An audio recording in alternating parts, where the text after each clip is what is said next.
Diba? Saka na muna yung bukid-bukid B. Dito sa may ilog naman tayo magva-vlog. May napuntahan kasi kaming isang magandang floating market, floating restaurant pala. Dito sa may Lingayen, Pangasinan. Paano ba kami napadpad dito? Tara, huwag kayong sumama. Oo, galing na kami dito eh. Paano kayo makakasama, diba? Alas 3 ng hapon, bigla man akong sinundo ni Paloma Vlog doon sa bahay namin gamit ang kanilang 3 wheels. Aura daw kami sa labas. Kaya ayan, dala-dala namin ang aming mga wigavoo and costumes. Dito pala kami dumaan sa may Orbis Tondo Lingayen Road or kilala sa tawag na Dike. Medyo malayo-layo siya kasi ang daming barangay yung nadaanan namin. Pagmula dito sa may Barangay Apunit na Damet, Bugawan ang Buwan, Antaypangol Bayotic, Barangay Rosario Cavite. Sa may Lingayen na to, Barangay Basing Valdez or Basing Sisiw, Barangay Dulag Nilamang, tapos Barangay Nagwalgwal, hanggang sa nakarating na kami dito sa may Calazano View Grill Restaurant. Madali lang naman siyang mahanap kasi dire-diretso lang. Sa Dike, wala kang ibang lilikuhan. Mas mahirap pa nga hanapin yung true love kesa dito. Pagdating pa lang namin, na-amaze na ako sa view pero maya ko na yan ipapakita sa inyo ha. Hanap muna kami mauupuan ni Paloma kasi ang dami naming bit-bit. Magpapalit anyo pa kasi kaming dalawa mamaya. Dito kami umupo sa may pinakadulo ng kanilang floating resto para kitang-kita namin yung sunset. Nag-Belarus na si Paloma. Isa yang hudyat para lumapit na ang waitress. Thank you so much, madam. Pag abot niya ng menu sa amin, pinaalis muna namin siya. Lumayas ka muna sa harapan namin. Charot. Matagal kasi kaming mag-order. Baka makatulog pa siya sa harapan namin. Inaabot kasi kami ng 8 hours sa pagde-decide. Magbe-Belarus na lang kami ulit kapag nakapili na kami, ano? Dalawa lang kami ni Paloma, kaya per head na lang yung in-order namin. Hindi yung boodle set, ganon. Nasa kulang-kulang 300 pesos isang order. Combo meal na siya. Very affordable, basta may afam ka. Pakita ko na lang sa inyo pag na-serve na. Huwag kayong atat dyan. Nakapili na kami, so Belarus ulit. At ayan na agad-agad si Madam. O, diba? Saglit lang siya, di na siya nag-antay. Kasi nakapili na kami. Ngayon, iikutin na natin itong resto nila. Hanap tayo ng mga magagandang view and angle para mag-photoshoot. Bukod dun sa pinestuhan naming table, marami pa kayong pwedeng pistuhan dito kung saan nyo mang gusto. Pwede dyan o kung gusto nyong solo. Tapos meron din dun sa itaas kung gusto nyo ng privacy. I-on mo lang yung settings. Ngayon, akyat ulit kami para makaahon sa kahirapan. Meron din pala sila ditong event place kung mag-celebrate ka ng birthday, ganon, tas marami kang bisita. Maganda rin, kitang-kita mo yung ilog sa labas. Ilang packs po ba ang gusto nyo? Ako gusto ko kasi ng only packs. Ay, pak! Ganda ng ambience, B. Doon kami nakapisto, oh. May magjowa nang nauna dyan na kumakain. Iniwan muna namin sila habang inaantay i-serve yung pagkain namin para man di sila maistorbo. Maingi pa naman kami ni Paloma dito ba. Ito naman yung mga elevated na dining table nila na nakita nyo kanina sa ibaba. Maganda pumesto dito, lalo na kapag tag-ulan, tapos nagpakawala sila ng dam. Di kayo aabutin for sure. Teka lang, parang ayaw ko ng ganito, be. Puro mga tanawin lang nila pinapakita ko. Dapat kasama mukha ko. Ayaw ko nung hindi ako nakikita. Vlog ko kasi to. Hindi naman vlog ng mga tanawin dito, ah. Kaya ayan, raram pa tayo. O, diba? Biglang bend. Siyempre, iniiwasan ko yung dahon. Baka mamaya may sanggi-sanggi doon. Maburuan pa ako. Bumalik kami sa pwesto namin kasi siniserve na yung mga pagkain. Maya na lang ulit kami mag-video-video kapag patakip silim na.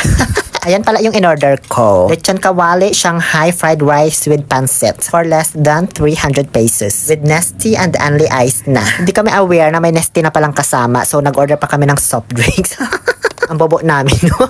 Tagal-tagal namin nag-order tapos di pa namin nabasa kung may kasama ng drinks. Picture taking muna bago kumain. Nakaugalian na. Tapos habang kumakain kami, bigla mang nasagi ni Paloma yung suklay. Tapos habang nakayuko siya, kunwari inuubos ko yung pagkain niya para pag ahon niya, ubos na.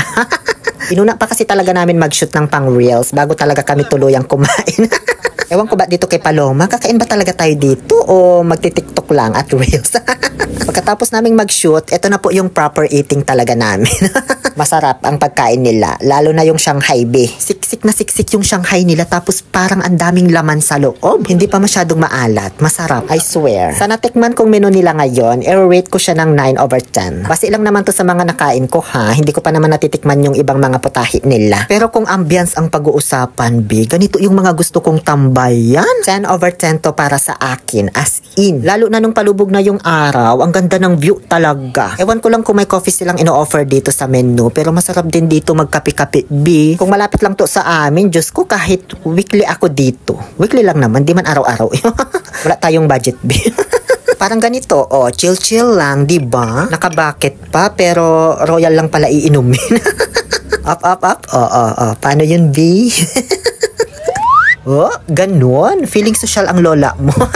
Kung mahilig kayo magpicture at maghanap ng mga Instagrammable shots, di na kayo mahihirapang maghanap pa ng tamang anggulo dito. Kasi halos lahat ng angle maganda pagpapicturan. Kung gusto mong magdrama-drama dyan, mag-emote-emote kunyari, pwede rin naman. Tapos ang nagustuhan ko dito, hindi siya masyadong crowded. Di ko lang sure kasi weekdays kami nagpunta dito. Tapos nasa 3 customer lang yung naabutan namin. Yung isa family, tapos doon sila sa may itaas. Kaya hindi kami nahiya ni Palomang mag-shoot ng mga pang-reels namin dito. Maganda rin ang view dito sa mga elevated nila na dining table dito sa itaas, guys. Ang ganda rin ng mga view. Para pala sa mga hindi nakakaalam, ang word na kalasan ay isang Pangasinan term sa kawayan na ginagamit pang dingding, ganon. Hindi yung sungag ha, kasi yun yung ginagamit naman pang poste. Kasi makapal yun. Yung kalasan naman, yun yung manipis na part ng kawayan na madaling biyakin. So I think doon po kinuha yung pangalan ng restaurant na ito. Kaya kung napapansin ninyo, made of kawayan, yung mga poste, dingding at upuan nila. Pati rin yung floor. Kiyora ko lang naman, di ko pa naman natatanong yung may-ari.